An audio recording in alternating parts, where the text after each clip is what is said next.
올해는 국내외적으로 여러 가지 선거가 많은 해이기도 한 것 같습니다.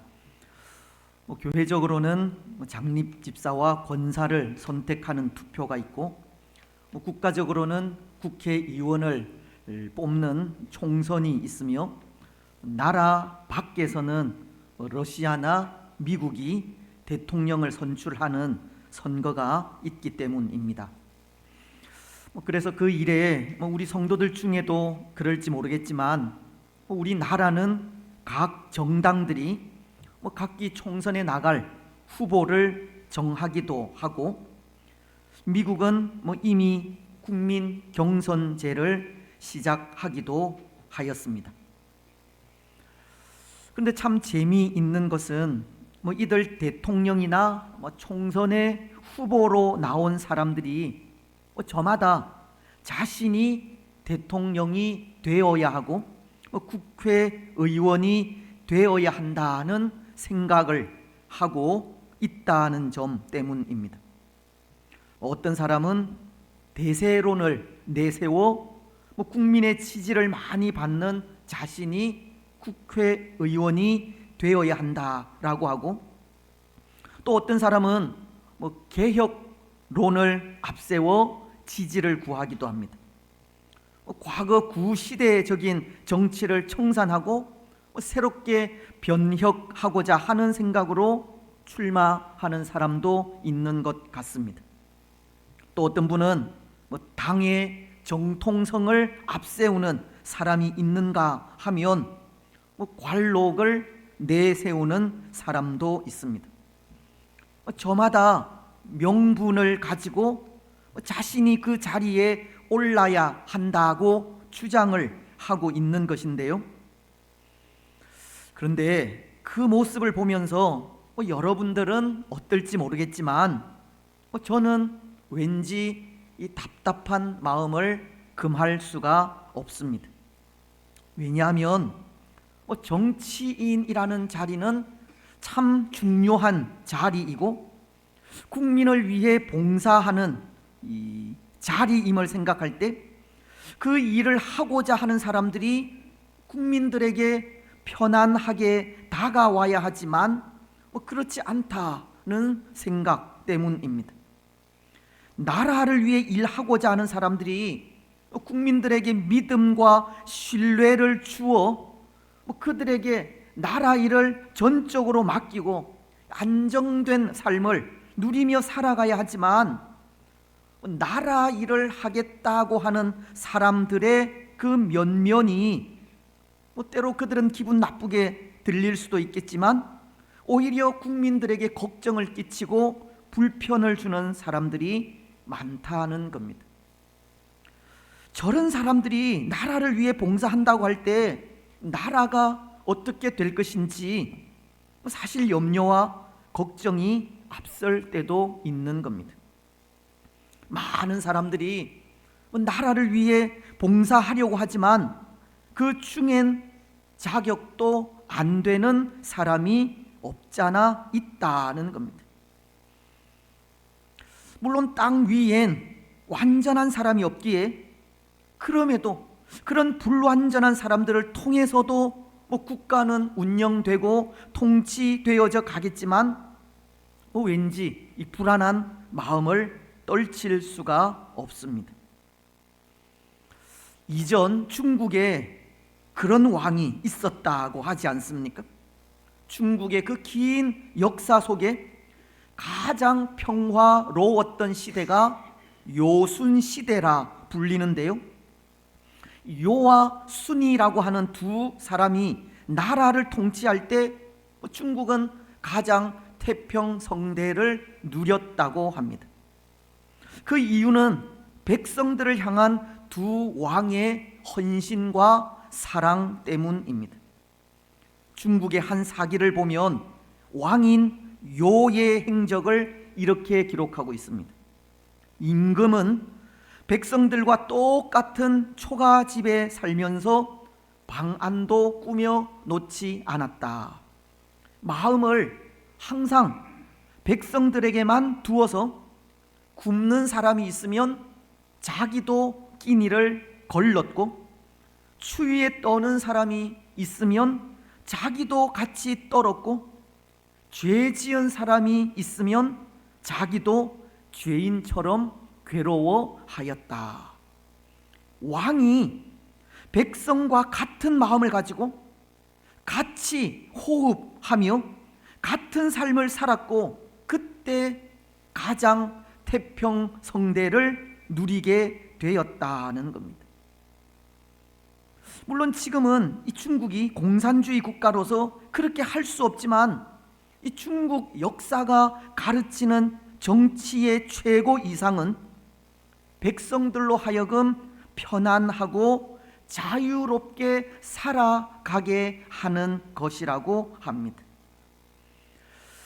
여러분, 이것이 정치이고 정치 지도자들의 역할인데요, 오히려 국민들로 하여금 걱정을 끼치고 불편하게 한다면 그것은 분명 잘못된 정치이고 올바른 지도자라 할 수 없는 겁니다. 그렇지 않습니까? 모르겠습니다. 그래서 시대마다 사람들은 참된 왕을 꿈꾸어 온 것인지도 모릅니다. 가장 편안하고 가장 자유롭게 할 왕을 고대하면서 그 왕의 도래를 기다려 온 것인지도 모른다는 겁니다. 또한 정치 지도자들 역시도 자신이 백성을 가장 편안하고 또 가장 자유롭게 할 적임자라는 생각으로 정권을 잡고 통치하면서 참된 왕이라 불리기를 원하였는지도 모릅니다. 하지만 사람들이 사람의 생각으로 다스린 나라는 그 어디나 성공을 거둔 경우가 없습니다. 다 실패하게 되었다는 겁니다. 왜냐하면 우리 인생은 부패하고 타락한 존재이기에 타락한 존재로서 결코 사람들을 온전한 길로, 참된 평화의 길로 인도할 수 없기 때문입니다. 그래서 하나님은 하나님의 나라를 다스리는 통치자들에게 대리자가 되기를 원하셨습니다.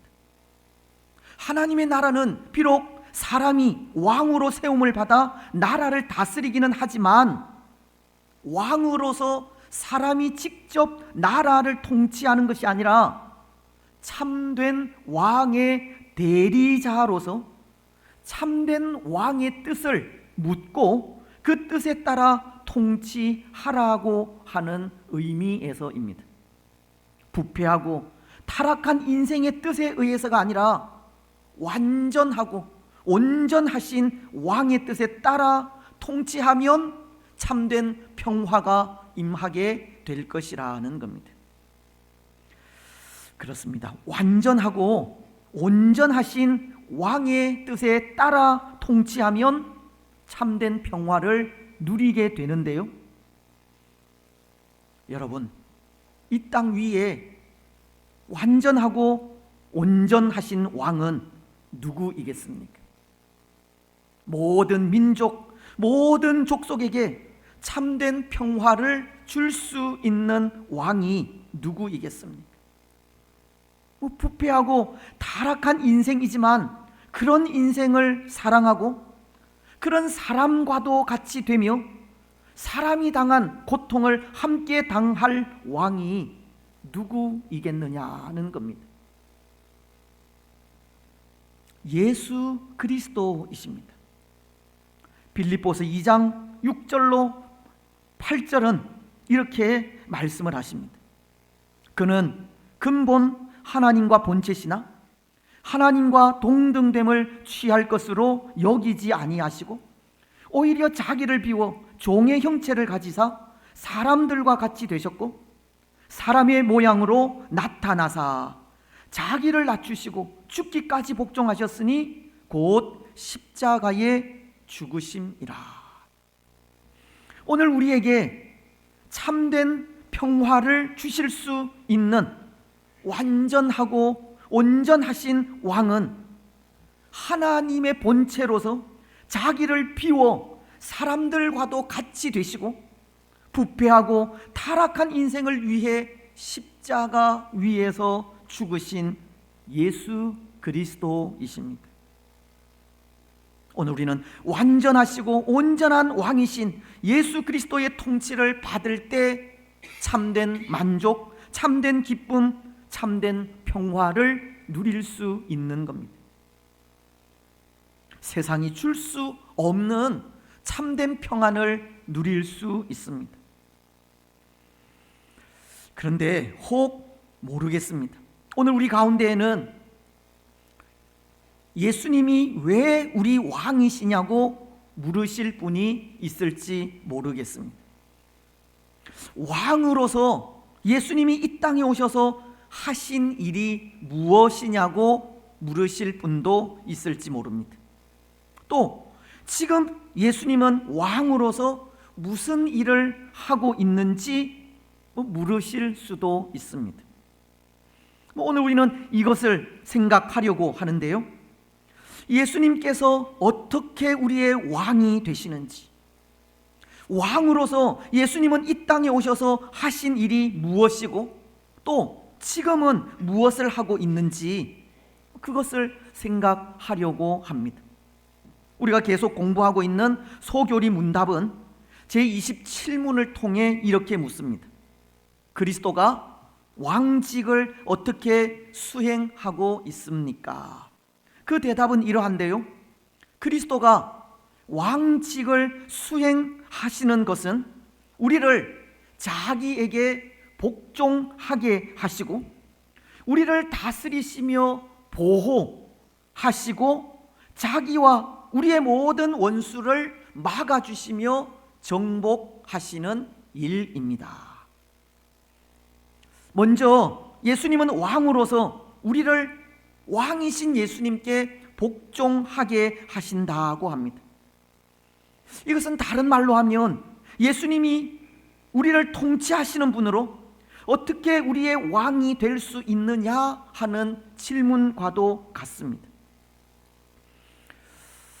여러분, 오늘 우리가 예수님께 복종하게 된다면 예수님은 우리의 왕이시라고 하는 건데요, 근데 예수님은 어떻게 우리의 왕이 되셨습니까? 그것은 참 간단한 문제로 하나님께서 우리가 마음으로 믿고 입으로 시인하는 예수님을 기름 부어 왕으로 세우셨기 때문입니다. 흔히 우리는 예수님을 부를 때 예수 그리스도라고 통칭하지 않습니까? 그런데 여기 그리스도라고 하는 명칭은 기름 부음 받은 자라는 뜻이 있습니다. 우리는 지난 시간까지 예수님에 대해 생각하면서 예수님은 제사장으로 또 선지자로 이 땅에 오신 분임을 생각하였는데요, 하나님은 제사장과 선지자 그리고 왕을 세울 때 그렇게 기름을 부어 세우신 겁니다. 여기 이 의미는 하나님께서 주신 직분은 우리 사람이 스스로 취할 수 있는 것이 아니라 하나님의 부르심을 입은 사람만이 얻을 수 있다라는 것을 가르치는 것인데요, 히브리서는 5장 4절을 통해 이렇게 말씀하십니다. 이 존귀는 아무도 스스로 취하지 못하고 오직 아론과 같이 하나님의 부르심을 받은 자라야 할 것이니라. 하나님은 하나님의 뜻을 대신할 제사장과 선지자와 왕을 세울 때 그들을 불러 택하시고 그 머리에 기름을 부으신 겁니다. 오늘 예수님이 우리의 왕이 될 수 있는 것이 바로 이 그리스도라고 하는 명칭, 기름을 부어 세우신 그 삼직을 가지신 분이기 때문입니다. 하나님께서 왕으로 기름을 부으셨기 때문이라는 겁니다. 근데 여러분, 사실 문제는 다른 것에 있습니다. 하나님께서 기름을 부어 왕으로 세우신 예수님을 오늘 우리가 과연 우리의 왕으로 진심으로 인정하고 있는가 하는 것입니다. 그것이 문제라는 겁니다. 여러분, 어떻습니까? 오늘 우리는 예수님을 나의 왕으로 인정하고 있습니까? 만약 예수님을 나의 왕으로 인정하고 있다면 여러분들은 어떻게 인정하게 되셨습니까? 오늘날 대통령 선거를 하듯 그렇게 투표로 우리의 왕으로 예수님이 정해진 것도 아닌데요, 어떻게 예수님을 왕으로 받아들이게 되었습니까? 혹 성경이 그렇다라고 말씀하고 있기에 인정하고 있는 것입니까? 성경이 하나님께서 기름을 부어 왕으로 삼으셨다고 하기에 하나님의 뜻에 순종하는 마음으로 예수님을 왕으로 받아들이게 된 것이냐는 겁니다. 그렇다면 그 믿음은 참 귀한 믿음입니다.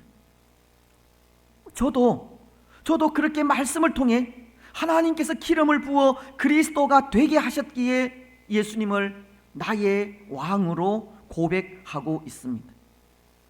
하지만 거기에 덧붙여 또 하나, 오늘 우리가 예수님을 나의 왕으로 진실로 믿고 고백하게 되는 것은 예수님께서 행하신, 왕으로서 행하신 행적을 통해서도 고백하게 되는 것 같습니다. 여러분, 우리는 앞서 참된 왕의 조건이 백성을 사랑하고 백성들을 편안하게 하며 백성들에게 참 자유와 구원을 줄 수 있어야 한다라고 하지 않았습니까? 왕은 백성들과 같이 되어 백성들과 함께 호흡하고 백성들의 고통까지도 담당할 수 있어야 한다고 하였습니다. 예수님이 바로 그러하신 분이라는 겁니다.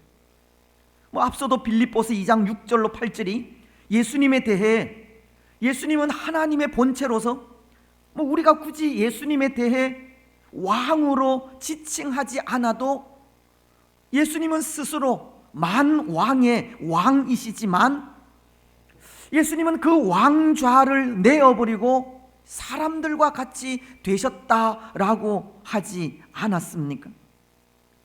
그리고는 사람과도 똑같은 모습으로 살아가셨다라고도 하는데요, 히브리서는 4장 15절을 통해 이렇게 말씀하시기 때문입니다. 우리에게 있는 대제사장은 우리의 연약함을 동정하지 못하실 이가 아니요, 모든 일에 우리와 똑같이 시험을 받으신 이로되 죄는 없으시니라. 예수님은 오늘 우리가 이 세상에서 당할 수 있는 모든 고난과 고통, 아픔, 배신, 상처까지도 몸소 다 겪으신 겁니다. 왕이시면서 사람들과도 같이 되셔서 사람들과 똑같은 삶을 사신 겁니다. 여러분, 이런 모습만으로도 예수님은 우리의 왕이 되시기에 충분하지 않습니까? 근데 예수님은 왕으로서 그의 백성들을 위해 하신 또 하나의 일이 자기 자신을 버리신 일입니다. 왕으로서 그의 백성들을 죄에서 구원하시기 위해 몸소 자기 자신을 희생하셨다는 겁니다. 여러분, 세상에 어떤 왕이 백성들을 위해 자기 목숨을 버리겠습니까? 몸소 자신을 버리고 희생하면서까지 백성들을 구원할 왕이 어디에 있겠습니까? 하지만 예수님은 그렇게 하셨습니다. 요한복음 10장 11절 말씀과도 같이 나는 선한 목자라. 선한 목자는 양들을 위하여 목숨을 버리거니와. 예수님은 참된 왕으로서 우리의 구원을 위해 목숨을 버리신 겁니다. 그래서 오늘 우리는 예수님께서 자기 목숨을 버리시기까지 우리를 구원하신 그 일 앞에 감히 우리의 왕이라 부르지 않을 수 없습니다. 우리의 모든 죄를 사하시기 위해 왕이신 예수님께서 직접 희생하신 그 희생 앞에 예수님만이 참된 왕이라 고백하지 않을 수 없다는 겁니다. 그리고 우리를 위해 그렇게 죽기까지 희생하신 예수님 앞에 오늘 소교리 문답이 예수님은 우리를 그 앞에 복종하게 하신다라고 하시듯 정말 예수님 앞에 무릎 꿇고 복종할 수밖에 없습니다. 빌립보서는 2장 10절로 11절을 통해 이렇게 말씀하고 있습니다.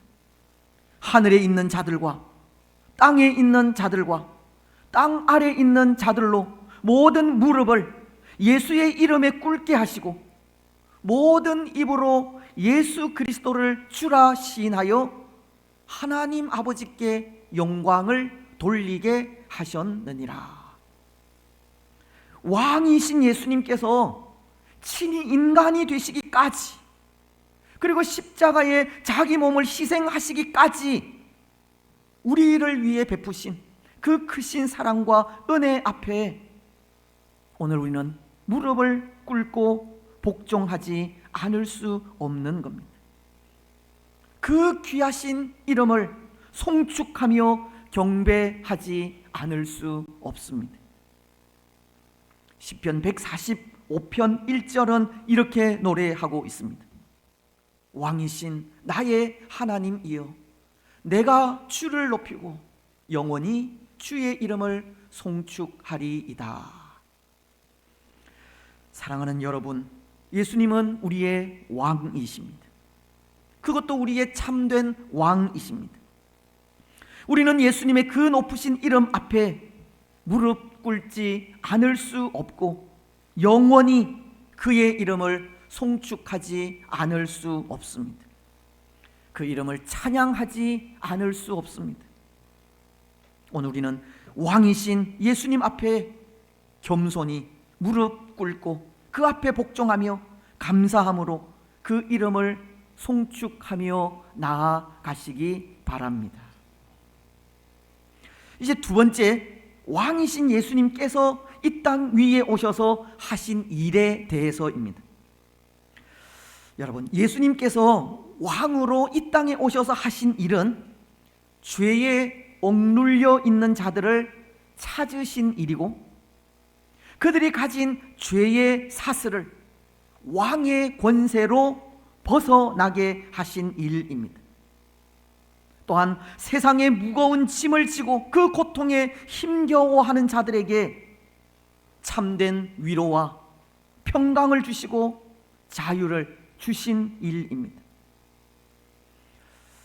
여러분, 예수님은 공생의 사역을 시작하시면서 한 회당을 찾아 이사야서에 기록된 말씀을 인용하면서 예수님 자신에 대해 이렇게 말씀하셨습니다.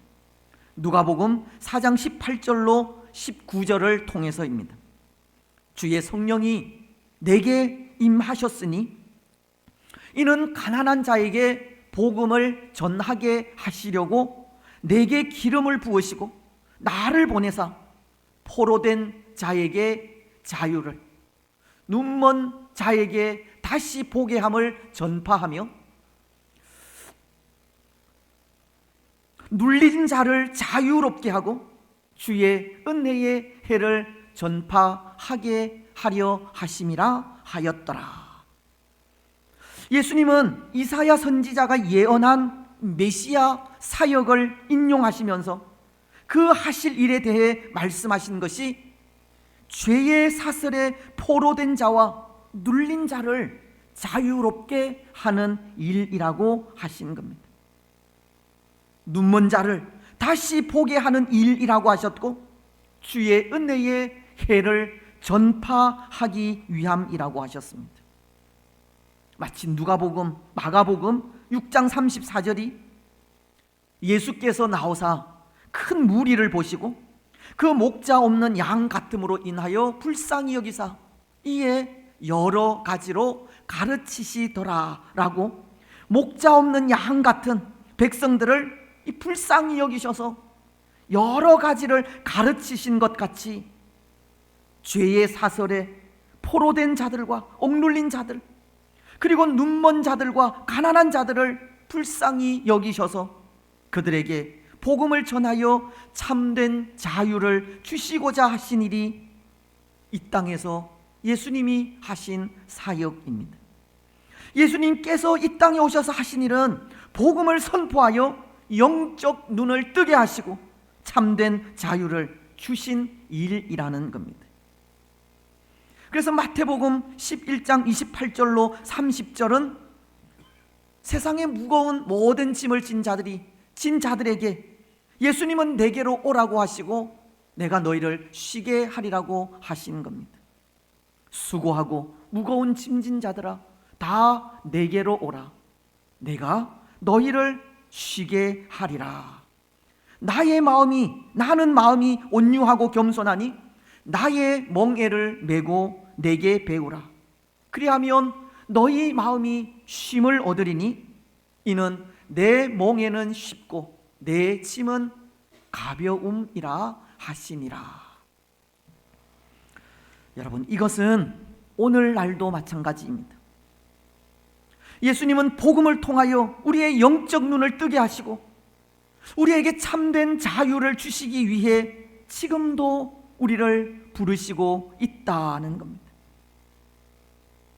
세상의 온갖 수고에 힘들어하는 우리에게, 세상에 무거운 짐을 지고 눈물 짓는 우리에게 참된 자유와 참된 평안을 누리지 못하고 항상 짓눌려 있는 우리에게 내게로 오라고 부르시고 있는 겁니다.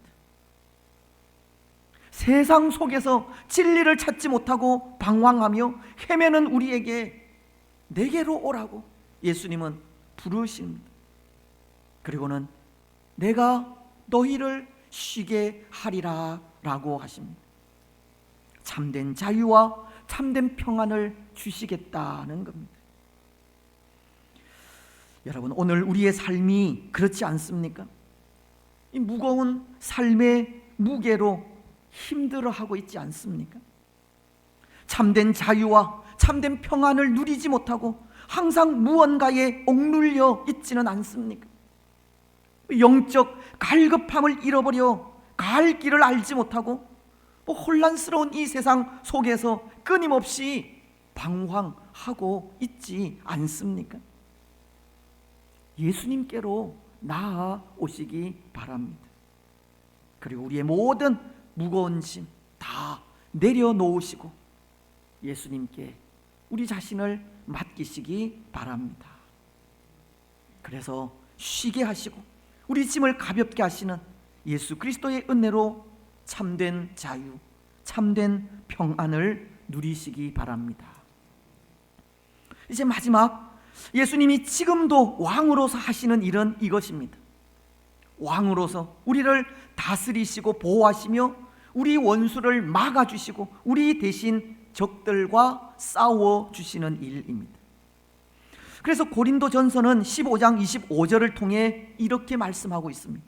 그가 모든 원수를 그 발 아래에 둘 때까지 반드시 왕 노릇 하시리니. 예수님은 우리의 왕으로서 지금 하시는 일이 우리를 우리의 원수로부터 보호하시고 지키시고 인도하는 일을 하신다는 겁니다. 우리의 원수를 예수님의 발 아래 두시기까지 끝까지 우리를 지키시고 우리 원수와 싸워 주시는 겁니다. 요한복음은 10장 12절로 13절을 통해 이런 말씀을 하십니다. 싹구는 목자가 아니요 양도 제 양이 아니라. 이리가 오는 것을 보면 양을 버리고 달아 나나니 이리가 양을 물어가고 또 해치느니라. 달아나는 것은 그가 싹꾼인 까닭에 양을 돌보지 아니함이나. 싹꾼 목자는 위험한 일을 당할 때 양들을 버리고 제 목숨을 구하기 위해 달아나지만, 예수님은 위험한 일 속에서도 결코 달아나지 아니하시고 우리 대신 싸워주시는 선한 목자이심을 말씀하면서 우리를 다스리시고 보호하시며 우리의 대적을 정복하시는 참된 왕이심을 말씀하고 있습니다. 그렇습니다. 왕으로서 예수님은 그의 백성들을 끝까지 지키시고 보호하시는 일을 하십니다. 그 어떠한 환경 속에서도 안전하게 지키시고 인도하십니다. 마치 시편 23편 1절로 2절을 통해 이렇게 말씀하시는 것과도 같습니다. 여호와는 나의 목자시니 내게 부족함이 없으리로다. 그가 나를 푸른 풀밭에 누이시며 쉴만한 물가로 인도하시는도다. 예수님은 가장 적절하게, 가장 안전하게 우리 가는 길을 인도하십니다. 그것은 지금도 변함이 없으십니다. 로마서는 8장 26절을 통해 이렇게 말씀하시기 때문입니다. 이와 같이 성령도 우리의 연약함을 도우시나니 우리는 마땅히 기도할 바를 알지 못하나 오직 성령이 말할 수 없는 탄식으로 우리를 위하여 친히 간구하시느니라. 오늘 우리는 지금도 우리를 위하여 말할 수 없는 탄식으로 친히 간구하시는 예수님께 우리의 모든 삶 전적으로 맡기시고 의탁하시기 바랍니다. 그래서 푸른 풀밭으로 쉴만한 물가로 인도하심을 받는 복된 성도들이 되시기를 바랍니다. 이제 말씀을 맺겠습니다. 사랑하는 여러분, 예수님은 우리의 왕이십니다.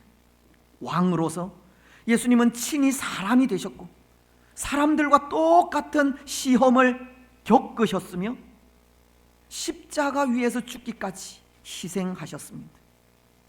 범죄한 우리 인생의 구원을 위해서입니다.